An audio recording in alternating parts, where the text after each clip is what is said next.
Welcome viewers. Our guest today is Mr. Bill Streeper, Mayor of Fort Nelson. Thank you, Bill, for joining us. You're most welcome. First of all, please tell us a little about history of Northern Rockies Regional Municipality. It actually started back in the 90s, and being that Fort Nelson was the only major community in the regional district, an application was made to the provincial government to disband the regional district and also the municipal government and make one government out of both.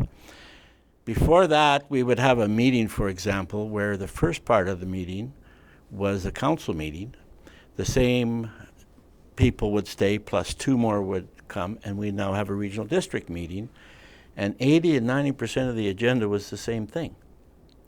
So there was a lot of duplication. We had two sets of books, one for the municipality, one for the regional district, where now we have one book, we have one council, so when you vote, the person that is successful represents both aspects of it, and which is a regional municipality, which is exactly the same as what Fort McMurray is in Alberta.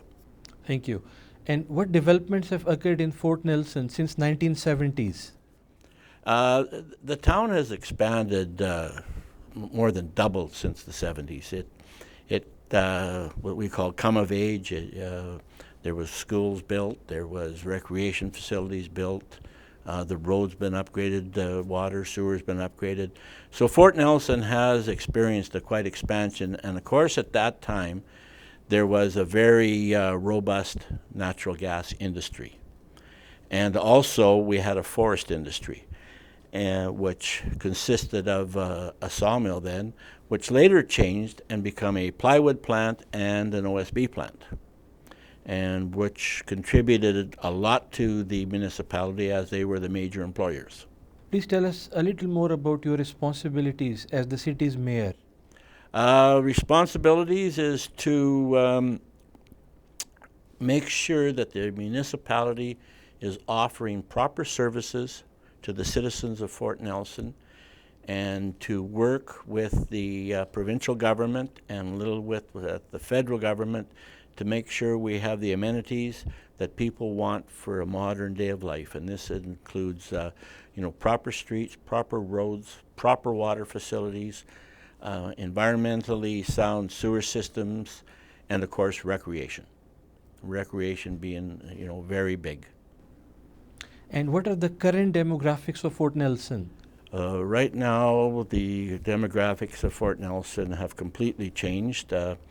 It's been 8 years now since the forest industry has completely shut down, and I mean, I'm not talking a slowdown, I'm talking a shutdown. The two major operators, which was the plywood mill and the OSB plant owned by Canfor, have ceased operations. There is no logging going on at all, and in human employment in the two mills alone was about 648 people without a job. And what have been the main components of Fort Nelson's economy?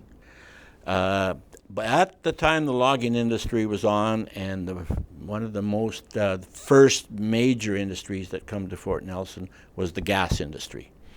That started back in the 60s and built from them, and since the advent of modern technology in the gas industry, we have one of the three largest gas fields in North America, being the Horn River, the Liard, and the Cordova. And the gas in them reserves is enormous. And this was being developed with the advent of British Columbia being involved in the LNG industry. Our first indication was BC wanted to be shipping LNG by 2015. Here we are, 2016, and nobody has started physically building a plant yet. So with the change in the gas industry, the advent of fracking, the industry in the United States, and the United States used to be our only market for export gas. We exported from Fort Nelson, south of Fort Nelson, all the way to Chicago. We had gas lines down into the United States. Well, the eastern part of the United States has now pretty well just as much gas as Canada does. And they are exporting gas into Canada. So the industry, our gas industry that we had, is no longer supplying the eastern part of Canada with natural gas. The only export now we have is the state of Washington and Oregon. And we are supplying them with gas, and as far as exporting, that's it. The rest of the gas is used in local consumption in Western Canada, and that is just not enough to support the industries that we're going. So we have seen a very large turnaround and a very large slowdown in the natural gas industry, where we were the major service sector and the supply point for the gas industry for many years. And to compare it back, in 2006 there was an average of 3 drilling rig moves in the wintertime a day. And right now there's 1 drilling rig in the Northern Rockies Regional Municipality, and it has indicated it'll be shutting down in September. There's gas plants that are closed. Until we can find a market, we will not see a revised natural gas industry in northeastern BC. And the only market at this point that is available is overseas. Natural gas being a product that has to be what's called hardwired. You physically have to connect pipe from the producer to the consumer. And you cannot do that in going across an ocean. So you have to liquefy the gas, transport it across the ocean, regasify it, and then ship it to a customer. And until that ends up happening, we'll keep seeing Fort Nelson the way it is, and it's not a pretty picture. There's a lot of social aspects. There's a lot of breakup of families. When we talk about unemployment, Fort Nelson is looking at about a 10% unemployment, but that's not a true figure. We've had a lot of the younger family people, the males have left the community, have gone elsewhere for jobs. A lot of them have come back and relocated their families in other areas. A lot of them have changed employment. They were a trade that can work in different industries. Some have tried, gone into the pulp and paper. Some of them gone into, sawmills in other areas to get employment to support their family. And we have seen people actually completely vacate a residence. They've just walked in and handed the keys in and said, we can't afford it. And there's modular homes where people have walked in that have them on a personal loan. The bank has no security on them and just dropped the keys off to the owner of the trailer park and says, we can't afford it and we're leaving. And so therefore, them numbers do not appear in the unemployment. But the biggest thing, and I've advocated this over and over, is the breakup of families. You have a lot of the older people, or I'm going to call them young seniors, that have a family, children, and them children have children, and they're moving. And the thing that I've been advocating to a lot of them, you now have the grandmother, and the grandchildren are moving away, which is a very hard social aspect in the community. And a lot of cases when you have 2 or 3 members of your family move away, there's no real sense of you following where they're moving because they're in 3 different cities. And to relate back 5 years ago when the boom was on, people were moving to Fort Nelson.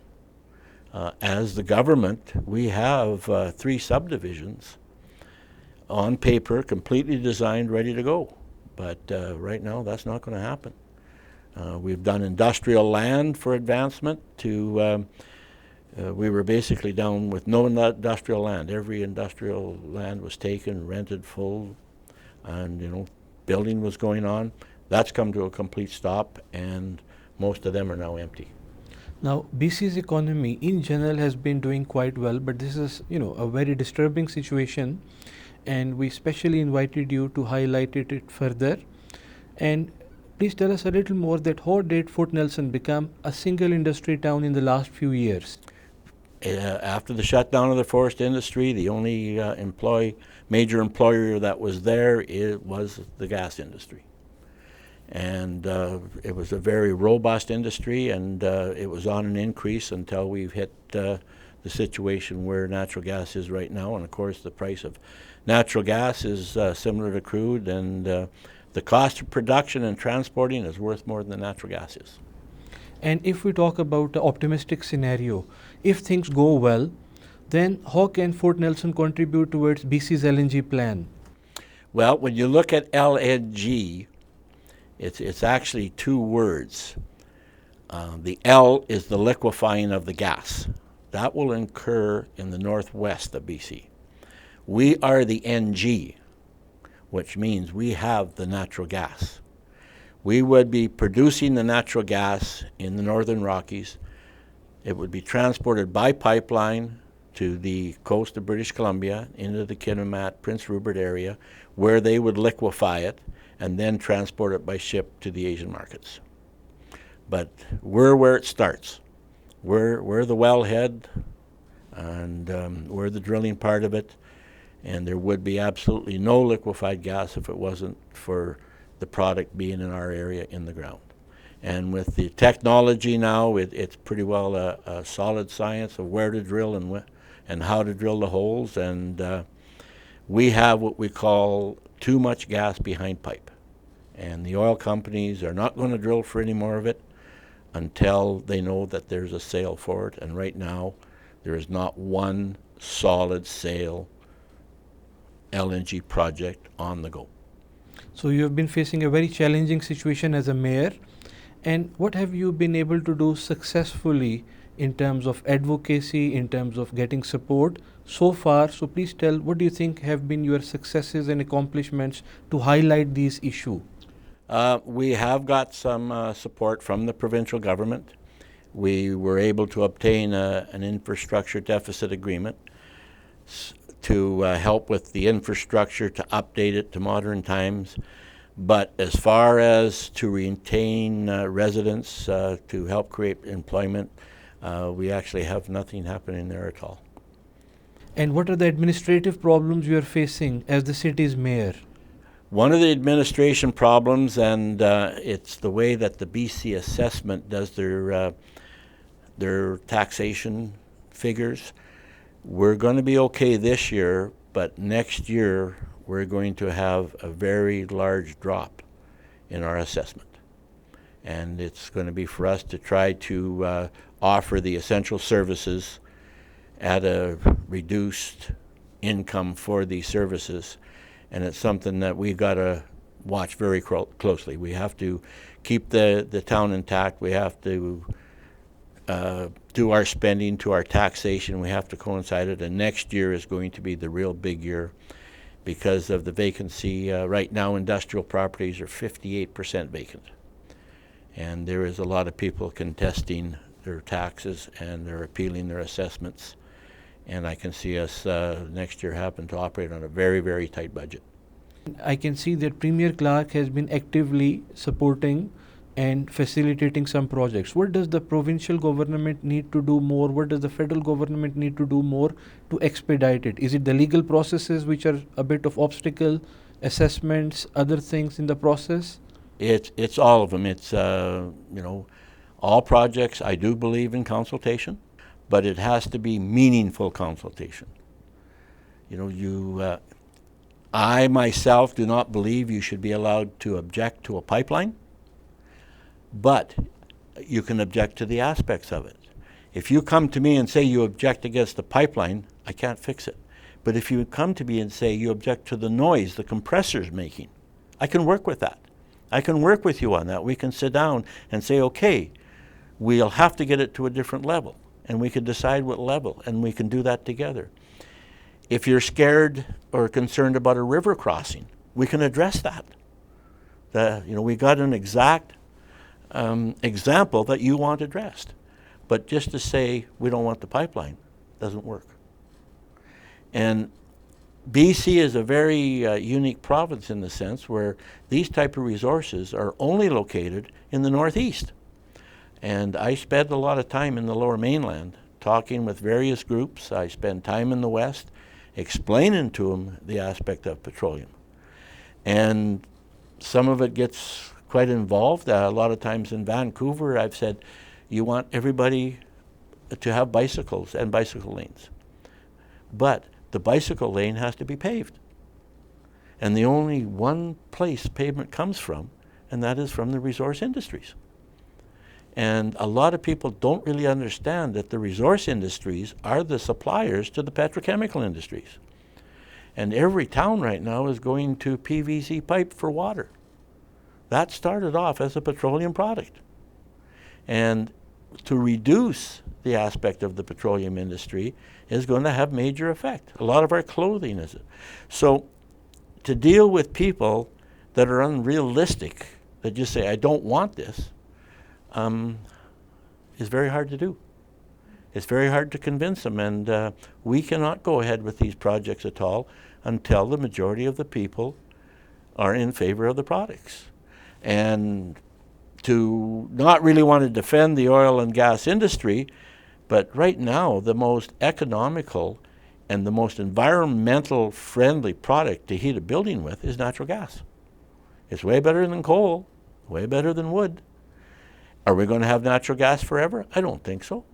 You've got to look at natural gas has replaced the use of coal, which has a really greater environmental impact. And someday somebody will come up with a technology to replace natural gas. It's a transition fuel. It might last another 50 years. It might last another 200 or 300 years. But right now it's the best we got.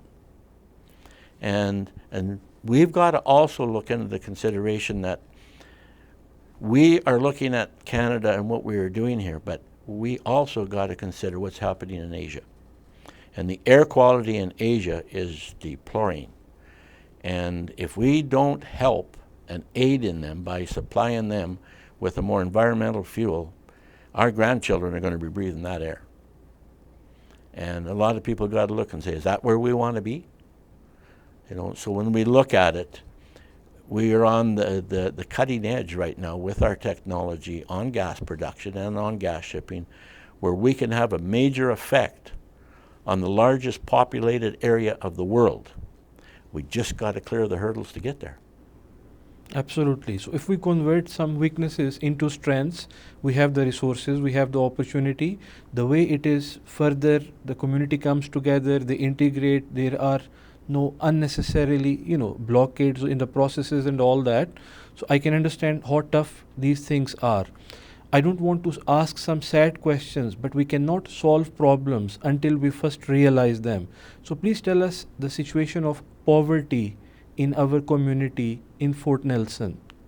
Where we have people that have had very good high-paying jobs. A lot of them are down to the point where they are basically taking on any work they can to get any income they can to feed their families. And of course, what is a lot of people, there's just not enough there to do it, so they have moved. And what it's done to there is it's had a major effect on housing prices, where right now, in order to sell quite a few of the homes in Fort Nelson, people would be selling less than what they owe on their mortgage. So, of course, in order to avoid bankruptcy, they have to find that income or that money somewhere to keep their credit rating, and it's technically not their fault, but it's beyond their control. So when we have that. We've also noticed a major change with the lack of oil companies and the lack of the corporate income, where a lot of the social groups, the literary society, for example, the library, for example, the seniors, to support seniors living, there's not the donation money there was.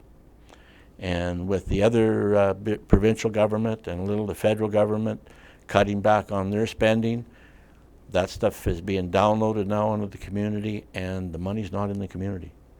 So the social aspects will start, the hostel, these kind of aspects are starting to be hit with financial problems where they're not getting the money being donated to them as they were 3-4 years ago. And I heard that in Fort Nelson, a new baby has not been born for quite some period. Is it true? Oh, that is true. This is a major. You have to have an anesthesiast and an obstetrician or a surgeon that can perform a cesarean to have your maternity ward open, and that's been hit and miss. We have one doctor that does come in for locum, that's a surgeon, and we have one that is an anesthesiast. If they're both there, both in town, they can deliver a baby. But you don't know if they're going to be there.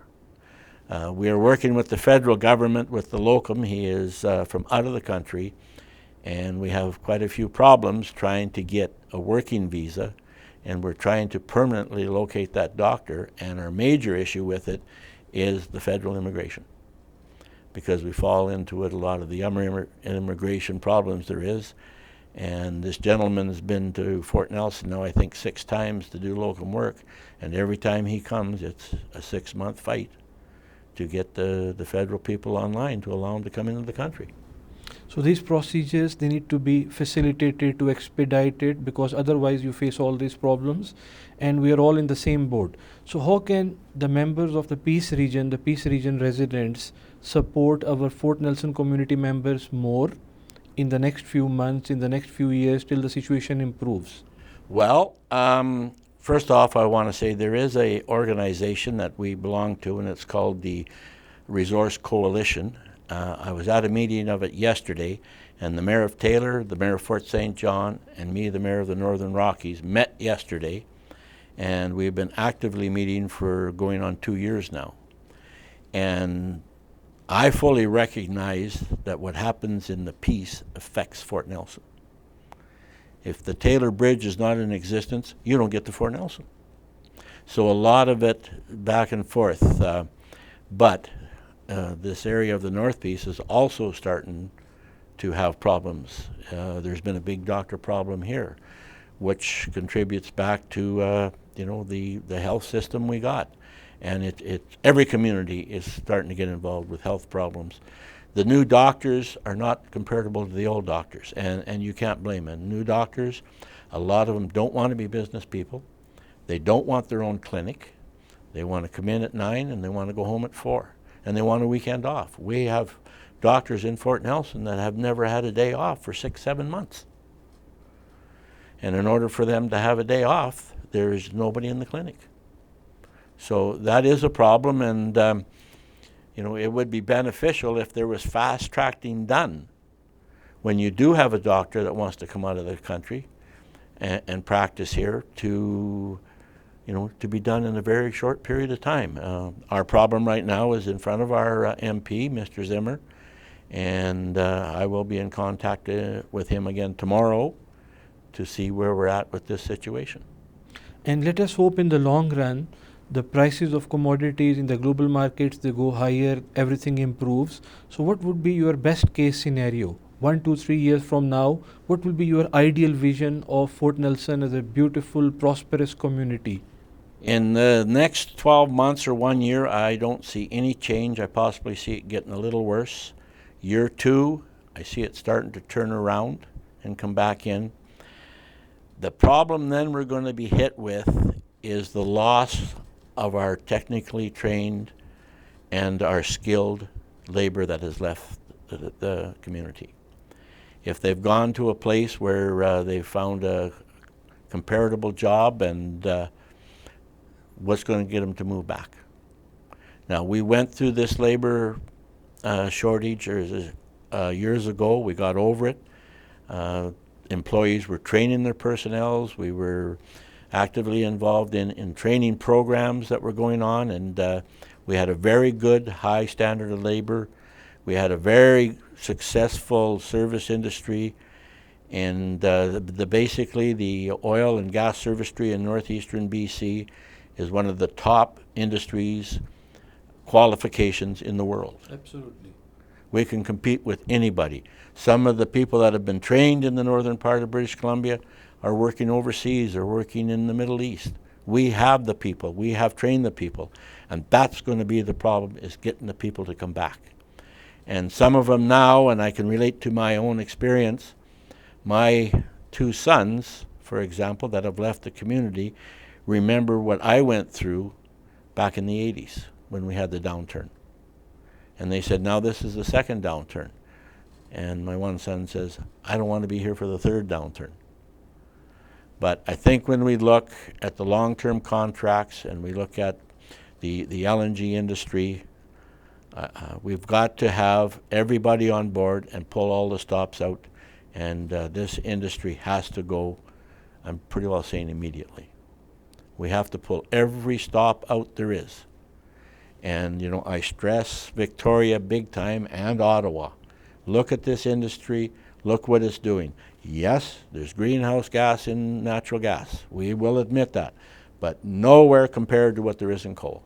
I've been discussing here the aspect of the resource industry with the mining, the lumber, and the oil and gas. I'd also like to bring in another industry. All of us have to eat. And a lot of us don't grow our own food. So let's take the agriculture industry. What would happen if you took the plastics, the steel, the wood, the fuel out of the agriculture industry? Would the agriculture land be able to feed the world if we went back to a team of horses? I don't think so. And right now, we are feeding more people on less land than we were 20 to 25 years ago. Another thing with the land, and I mean, you get into controversial stuff when you talk about it, pretty well all land now gets fertilized. Where does that come from? That's the petrochemical industry. So people, if we want to get realistic about it, think about it. You want the food. You have to have the food. And if we remove this out of our society, it would be absolute chaos. We would have a breakdown in the world society and the world economics. And another thing in the agriculture industry, you've got to transport it. And there's only certain items. It's either a ship or a truck to transport agriculture goods. Think about the loss of that when we're talking about the closure of the industries. And you know, this is major. And there is scars on the environment, but a lot of them end up, you know, I've had big tours of Fort McMurray tar sands.